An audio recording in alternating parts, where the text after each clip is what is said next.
Welcome to the Mommy Collective. I'm Paulina Rowe, radio host, TV contributor, writer, and mom of one. This is where ambitious moms come to keep their identity intact while navigating motherhood. Here we talk about the real stuff: career, money, relationships, identity, and everything that gets messy in between. You won't find sugarcoating or cliches. What you will find are unfiltered conversations, real resources, and proof that you don't have to lose yourself to be a good mom. The Mommy Collective is here to remind you can be ambitious, you can take up space, and you can thrive in motherhood and in everything else that makes you, you. Before we get into the episode, make sure you're following the Mommy Collective on Facebook, TikTok, and Instagram, and share this podcast with a mommy in your life who needs a little inspiration or just a reminder that she's killing it. Also, don't forget to sign up for our newsletter and leave us a review so we can keep showing up and reach every ambitious mom out there doing big things. Let's get into it.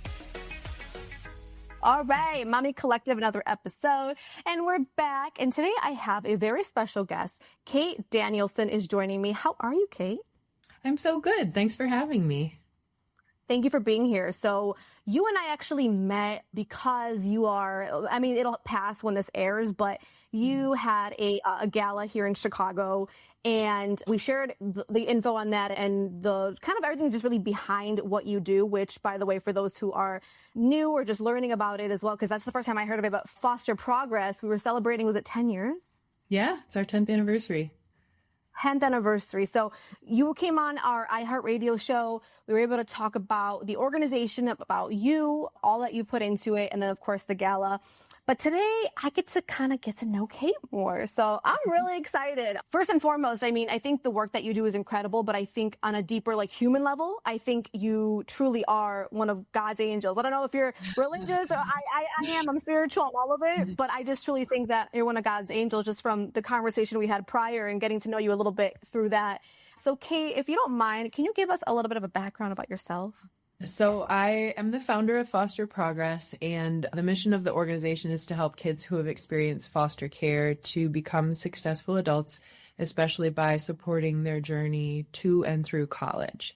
So I'm like a big geek about higher education. I just think it's still in our society the best way for anyone to achieve upward mobility, to have job security, to have job satisfaction and options in life. And aside from that, and what I think we're going to talk mostly about today is the fact that I'm a mom. So I'm mom to 2 biological kids and then 2 kids through the foster care system. One is, we're her legal guardians, and she came to us when she was 10 years old. And that's kind of a unique story because we actually already knew her and her family. And then our other one is adopted through the foster care system, and we've had him since he was 2. And they are all teenagers now. So they're 14, 17, and my oldest is about to be 19 next week. So all 4 are in their teenage years, and it is a nightmare. That is so honest. Yeah. Yeah, no, I actually, I love teenagers, and that's why I got into the work that I did. And I just adore them, obviously, and love to see them blossoming and growing into the people that they're becoming. But it is hard. It is no joke. 100%. Oh, yeah. I have one, and she's 2. So I know once we hit those ages, bets are off, gloves are off. It's going to be rough. Yeah, I know, because I remember, right? I think about that all the time. Oh boy. Mm-hmm. Totally. So Kate, I'm curious, when you started, this was 10 years ago. So I'm going to assume you had 3 kids at that point. Yeah. Okay. So you had 3 kiddos. So what made you say, I'm already a mom of 3, but I'm going to get up and create this organization and do all of these amazing things with it? As far as was it something you felt like there was a need, or did you just feel like that creative bug inside of you of I got to do something with this? How did that come to be? I think it was the magical combination of both of those things, the need and then the desire to solve a problem and create something new. So I started my career as a high school English teacher here in Chicago, and I taught at a school which no longer exists. It was called Harper. And it was on 63rd and Ashland in the West Englewood neighborhood, and just a really underserved community that needed a lot. And I remember going in with such a savior complex and thinking that I was gonna, like, you know, change these kids' lives and everything, and just really being humbled right away that kids are kids everywhere and they already have a lot going for them. And kids all want the same things wherever you go. You know, everybody wants dignity, respect, belonging, and a successful future. But anyway, that was kind of my introduction to just the disparities in our educational system in Chicago, but a sort of a microcosm of the United States and the world. There's just so much inequity in our public school system. And on all of the merch for Foster Progress, you'll see the phrase, education is the great equalizer. So that's a quote from Horace Mann, who was like the founder of the public education system in our country. And it's a belief that I have that education is supposed to give everyone equal opportunities to like climb that ladder. But it doesn't if our education system isn't providing equal access to everyone. And so that's really what I'm passionate about and what I set out to do. And back to your question, like the reason that I started Foster Progress was because my husband and I became foster parents. We had 2 biological kids. We became foster parents to Michael, and I reconnected with a friend of mine who had grown up in the system and was adopted through the system. And she told me that only 3%, at the time it's changed now, but only 3% of kids who experience foster care end up getting a bachelor's degree. And wow. I was just really struck by that. And I also, my career, like I had been a teacher, a high school teacher for 4 or 5 years. And then I was working in like college access programs. So similar to what Foster Progress does, but for like a more general populations. So I was working in college access. So I was like, you know, I know the interventions that we do to help kids go from secondary to post-secondary school for the general population. Like, let me see what's available for foster youth. So I started doing the research and I found, you know, there is a lot of financial aid. There's a lot of money available for kids who want to go to college, but what they really need is that individual support and that sense of community. And so that's what I set out to develop through the organization. So yeah, that's like the medium length version of the story of why I decided to found Foster Progress. What's something that you think that people might understand about foster care, right? But they're actually kind of wrong about it. I'm always so curious about, you know, sort of the misconceptions behind it. Yeah, I think the stories about kids in foster care, especially teenagers, really get sensationalized. And so you'll see movies and news stories and things about the worst case scenarios. And unfortunately, what I think people don't understand is that there's so much potential and that these kids, like, yes, they have been through a lot, but they also have so much to offer and so much that they could become if they just had the right supports. Yeah, no, I completely agree about that. That's why I'm happy that we're here to also discuss, again, not just because you are in that space, right, when it comes to actually doing the work, but being a mom of a foster child, again, I think is not only just incredible, but I feel like you speak from both sides, you know, if that makes sense, kind of both realities of it. So yeah, 100%. What about, as far as Foster Progress, when you started it, what gap were you kind of seeing that maybe like nobody was really addressing at that time, like 10 years ago? Yeah, it was really that piece of like the personal support. You know, I think I loved when Michelle Obama said it was like a couple years into the existence of Foster Progress, she said something like college is not meant to be accomplished alone. You know, it's like a team sport. You need a whole support system around you to get yourself to and through college. So, I mean, my oldest is in college now. I've got 2 kids at home who are juniors in high school. So we did navigate that with my oldest. We are starting to navigate that with my second 2. And, you know, it's a lot for a parent to take on, and you are playing a super active role in this process. You know, funny story, like my oldest was really brushing me off. Like I was getting on his case about, you know, application deadlines and the FAFSA, and then later like enrollment processes and things like this. And he said at one point, he got annoyed with me and said, "Mom, you don't need to concern yourself with this process." And I was like, "Excuse me, do you want my help paying for it? Because I am going to concern myself." So, you know, typical parents are very invested in that process for their children.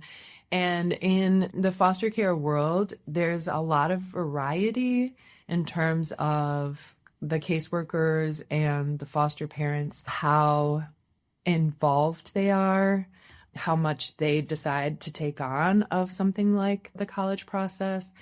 And so, and there's also a lot of like transients. So there's a lot of turnover in that role of the caseworker, because that's a hard job. Oh my gosh, I see those people doing that job. It is a tough job. And so is foster parenting, you know? And so these kids are a lot of times moving from home to home during their high school years. They have caseworker after caseworker during their high school years, and they just need somebody to be consistent. They need somebody whose whole job it is to think about, let's get you to graduation, and then let's get you enrolled, let's get you moved in onto campus, you know. And so that's what our program does. So we have a couple different programs. The high school one is like preparing them for college. And so that's a mentoring program. And so they're matched up with a one-on-one college educated adult mentor. And that person is, you know, they just have the one kid. That's not like a caseworker where you have 50 kids on your caseload. So they just have the one student that they're working with, and they are working with them to, like I said, get them through to graduation from high school and get them enrolled in college, line up financial aid, moved in on that first day of move-in day. So yeah, that's the hole that we were trying to fill, was that personal touch, you know, the person to walk alongside of you and make sure you're meeting the deadlines and you're getting all the right things lined up. Absolutely. And like, I feel like a lot of people, and correct me if I'm wrong, but when it comes to foster youth and students, like they might think, oh, if they get into college, then they're good. Like, you know, all good. But I feel like there's got to be hidden challenges. So I'm wondering what those might be, right? After that acceptance letter, right? Or after that part, what are some of the challenges that you've noticed that those students might face? Yeah. So I would say a big one is bureaucracy. Like the foster care system in itself is a bureaucracy. The financial aid system is a bureaucracy. And then the colleges themselves too. So it's a lot of like learning the lingo of financial aid. What's the difference between a scholarship and a grant and a loan? All of those things, like for those of us that work in the field, they feel like second nature. They feel very obvious. But when you're going through it the first time as an 18-year-old kid, it's all new to you, you know, and it's very expensive. You know, it's very expensive in terms of financially, but then also your time and your energy and your effort too. So that's one of the big barriers. And then, I mean, just things like, it's, you know, some of our students do have good support. They have an involved foster parent or adoptive parent. But even so, that mentor in this community and the support system can be really helpful because it's a lot for even families to navigate. And we do have some students who are, for example, using SNAP benefits. And so like this year, when there was sort of a fiasco around food stamp SNAP benefits getting cut off for families, we had to step in and provide some financial assistance just so that our students can get some groceries to keep in their apartments and things like that. So things that a typical family wouldn't even consider is their barriers to our kids from foster care being able to navigate that whole path. For sure. Are the students or kids, are they ever encouraged to go other routes if they, and I'm making this up, but if they've got like some kind of talent that might be noticed, hair, nails, right? Or they have an interest in cars or something like that. Like I'm a CBS kid, so I went to Curie High School, which is on Arturia, but that's my school. And I thought we were so blessed to have programs. I think unfortunately it's a little bit different now. This was like 15 years ago, but like we had programs when it was like, an automobile program, right? We had like dance, we had literally everything that you can think of. I think there was a journalism one, and I was in that for a minute. They had like a daycare center for like early childhood education. I mean, it was so cool to see that, right? And especially looking back now, I think we were very lucky to have that. Do you find your students sort of showing signs of interest in like other things as well? And how do you guys work with those students? Yeah, we do have a handful of students who have come to us wanting to pursue like a certificate or a technical degree, and we'll support them in that journey too. Those are really great pathways for post-secondary education. And for students who, it's the same process. So we'll match them up with a mentor. We'll help them navigate the, application process. So definitely, I think those are great career paths as well. That's awesome. I mean, yeah, but like you said, it's all money too to go to any kind of program school. Like no matter where you go, like you have to have that understanding around it. So I think it's awesome that there are mentors available. You know what I mean? And there's people able to guide that route. Because when I was 18, I don't even think I knew how to like swipe my debit card. I didn't know. I know. Like, 18 is crazy. It's so crazy. I think about that a lot. So that's interesting. In Illinois, luckily, we do have extended foster care that goes through age 21, so they can stay in the system until they're 21. They're not like completely on their own at age 18. But, you like even a 21-year-old these days, like is still figuring out how to adult. And it still needs that support system. I still call my mom to this day for help with, she's a nurse, so especially like medical questions. Everybody needs that person that they can call, and so that's part of what the mentorship program helps to provide. 100%. And as somebody who's in the like foster youth space and also a foster mom, I'm curious if there was one policy that, you could change tomorrow, right? That would actually move the needle for these kids or actually maybe even help them more, in your opinion. What would that be? Yeah, that's such a tough question. It's a good one. So a few years ago, Illinois did pass a law that we helped advocate for, which says that every kid who's experienced foster care can get tuition waived at public colleges in Illinois. So that was one that, if you had asked me that question a few years ago, it would have been my number one priority. And it is in place now. Another great one is now we have liaisons on every college campus whose responsibility it is to be able to support foster youth and youth experiencing homelessness. So that would be another one I would have mentioned a few years ago. Now I would say I wish that we could streamline the financial aid process to make it simpler, because there's like all these different programs that like have different eligibility, like depending on whether you are in school full-time or part-time, whether you exited foster care at age 13 or age 16, like it's different. So that can be really confusing. And then there's a lot of like misinformation about the financial aid that's available for foster youth. A lot of people will say, oh, it's free for kids in foster care to go to college. It's like, yeah, sort of, but you have to piece together the Pell Grant, the MAP grant, the tuition waiver, and it has to be at a public college, not private. And it has to be in Illinois, not, anywhere in the state. So it's so complex and it's difficult for us to navigate. And we're like the experts, let alone for us to be able to like advise our students and walk them through that. It's very complicated. Oh, I'm sure. They're lucky to have you guys, but I'm sure that I'm going to say it, I'm sure it can be simpler, but unfortunately it's just not at the moment. But keep advocating and keep fighting like you've done it once. Right. And I think that's incredible. So I get that. I kind of want to pivot to a little bit more on your personal side when it comes to family, right? And obviously, like I said, you're living it, you work in the space, but not only that, like I said, are a mom and you're a foster mom. So how did becoming a foster mom change the way that you see everything that you do professionally? Yeah, I mean, because my kids are the same age and going through some of the same things that my students in our programs are, I have taken a little bit of a step back from the programming side of what Foster Progress does.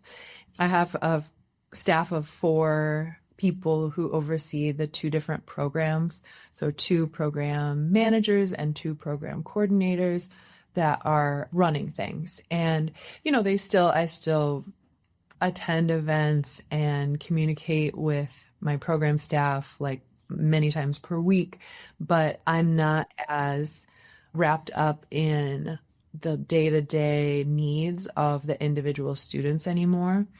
And, there may come a day that I get more involved in that again, but it's like a boundary that I had to have because I feel like I'm running my own program here at home.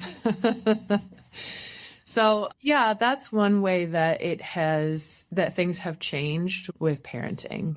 In growing the organization, I've had to just surround myself with people who are smarter than me. I was the one to start this. And at the beginning of those first months and years of Foster Progress, I was literally doing everything, like actually mentoring the students, one-on-one, and doing the accounting and creating the website, like everything. And the hardest part was probably like the compliance issues, like making sure that everybody gets through the background check process, making sure that we're registered with the state and the IRS appropriately, like all of that stuff. So, I was an English major and an education major. Like, I don't know what I'm doing with accounting. So the first person I hired was someone to help run the programs. Shortly thereafter, I got help with operations, and operations meaning like she does all the bookkeeping, all the finances, the budgeting, and we work really closely on that stuff. But yeah, you have to surround yourself with people who are smarter than you. And that's how you grow like a really stellar organization. And you also give yourself a bit of a break so that you can have some boundaries between work and life.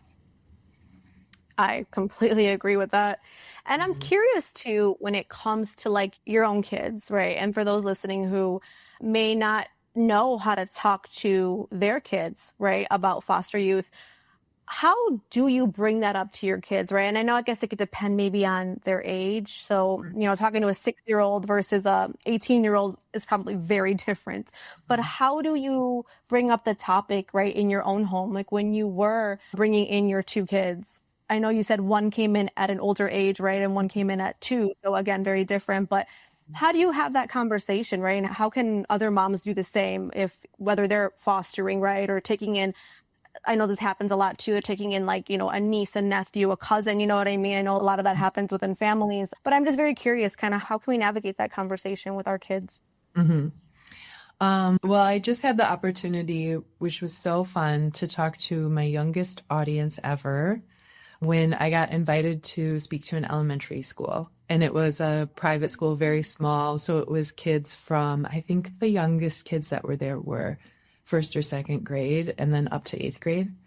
And so the way that I described it to them, because, you also want to be careful that they don't end up thinking, oh, that might happen to me. I might be taken away from my parents, so I was worried that I would describe foster care and they'd be like, am I going to have to go? So the way that I talked about it to them was, all families go through stressful times and that's okay. But if there's a situation where a child is in danger, and their parents really put them in a situation that's dangerous, that they might have to go live with another family. And it could be temporary or it could end up being permanent. And so that's how we talked about it with our biological kids. They were 4 and 6 at the time that we became foster parents. And it was just interesting to see, the dynamic play out because, your baby has a certain place in your family, and then he was 4 years old. He got usurped by a new baby in the family who was 2, and he was very jealous. That dynamic can happen with a biological child too. Yeah, 100%.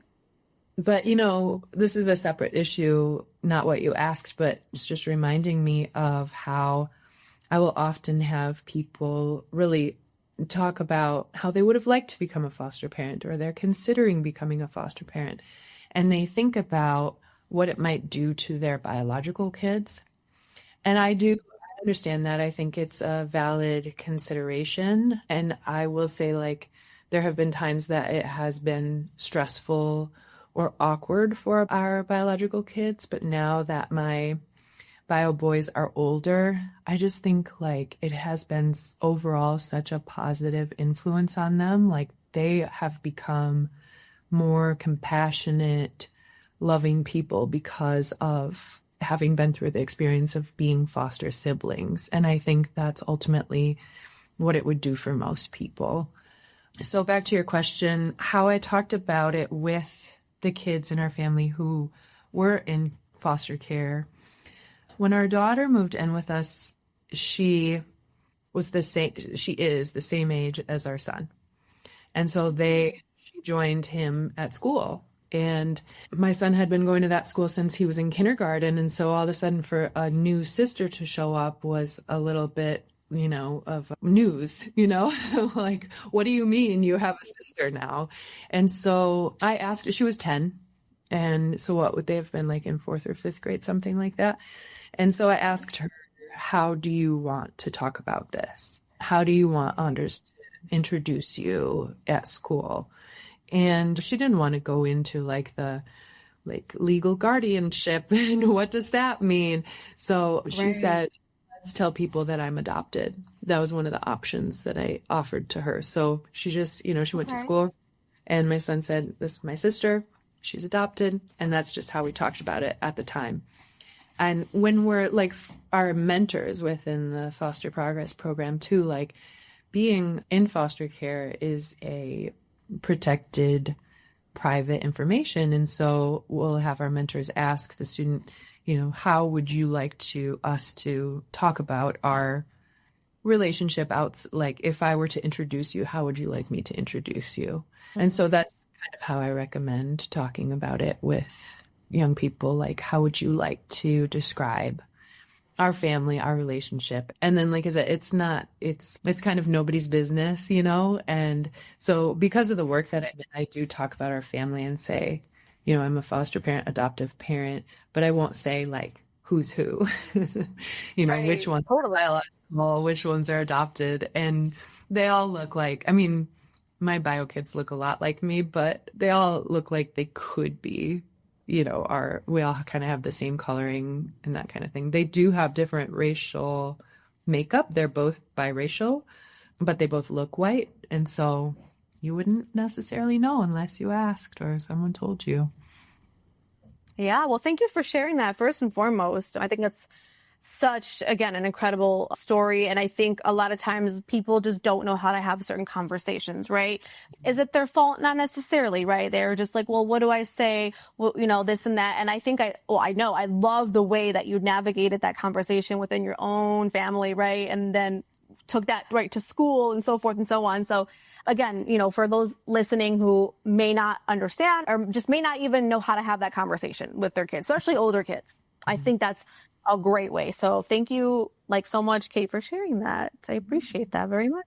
And if someone is listening right now and maybe they feel called to foster, but they might be a little hesitant, or maybe they're just afraid. I mean, we discussed, misconceptions too when we were talking in the beginning of this podcast episode, but what would you tell them that's a very honest, non-sugar-coated, encouraging response? What would you say? Because I know you got something to say. Yeah. I would say that it is definitely time consuming. And so you do have to make sure that you have the space in your life, both physically in terms of your home, but also in terms of your schedule and that you have the support system in place too. Like any parent, you need somebody that you can call in an emergency to say, I can't get to school in time to pick up my kid. Can you pick them up for me? Which it's hard for my husband and I because our families both live in different states, but we just have a great community of people that are around us. Our neighbors and friends have been so wonderful. We were part of a church community when we first started this process.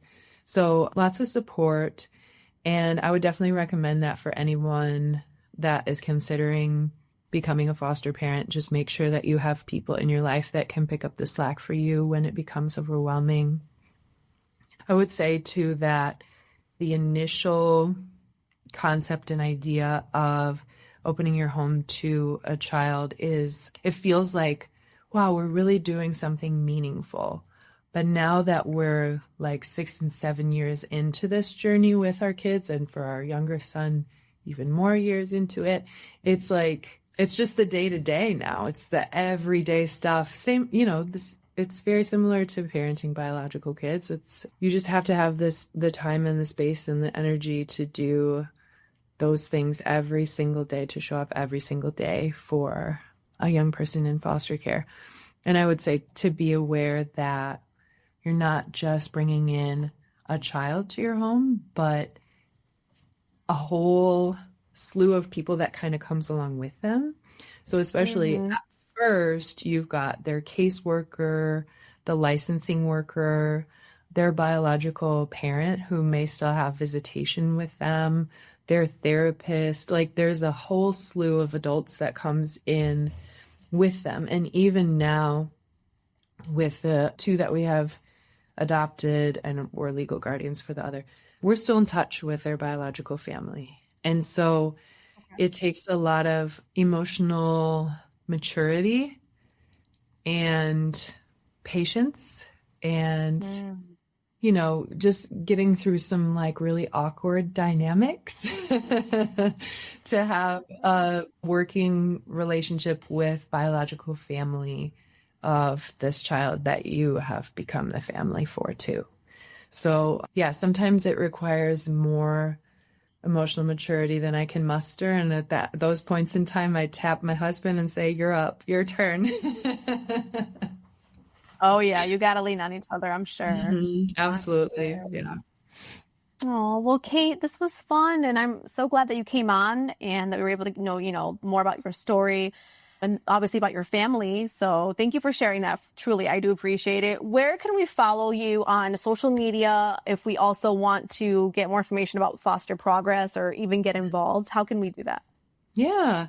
Foster Progress is on LinkedIn, Facebook, and Instagram. And I keep my private life private on social media. But yeah, you can always follow Foster Progress. And there are lots of ways to get involved. We always need mentors. So becoming a mentor you can find out more, before you decide to jump in. But becoming a mentor is a really great way to make a significant impact in the life of a young person from foster care. And then our website is foster-progress.org. So you can always find ways to donate and participate and volunteer and mentor on our website. Awesome, Kate. Thank you so much for being here with us today. We appreciate you. Yeah, thanks for having me. It was really fun.